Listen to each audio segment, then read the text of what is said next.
Sentro ng pinakahuling pulong ng defense ministers ng NATO sa Brussels ang pagkakaisa at pagpapalakas ng kanilang alyansa at depensa sa ibang bansa.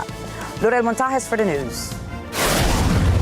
Kinumpirma ni NATO Chief Mark Rutte na nagkasundo ang defense ministers nang nai-reset at palakasin ang militar ng kanilang alyansa. Because we need to speak the truth to each other. This alliance is going through a massive transformation, probably the biggest transformation in its history, to build this NATO 3.0.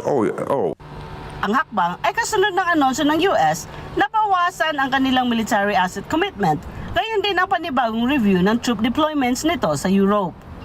Secretary Hexet was very clear about the need for a NATO 3.0, an alliance rebooted for the modern age. On that, we all agree. We heard the US announcement to review force posture in Europe. In today's dynamic security environment, I think it is prudent to ensure NATO's forces are optimally arrayed to deter conflict and, if necessary, to defend against any threat.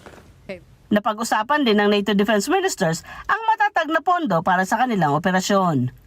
Binigyan din ni Rutte ang dapat gawin sa bilyong-bilyong dolyar na pondo ng alyansa. Cash is crucial, but you cannot stop a missile or a tank with $1 or €1. We need to turn the cash into combat-ready capabilities and fast. Magugunitang dinadagdagan ng alyansa ang defense spending. Ang common funds ay para ngayong taon ng 2026 ay hanggang 5.3 billion euros. Samantala, naghahanda na ang NATO defense ministers para sa July 7 to 8 summit upang isapinal ang bagong force model at European pledges na gaganapin sa Ankara, Turkey. Lorel Montajes na 25 Americas para sa Mata Naghila International.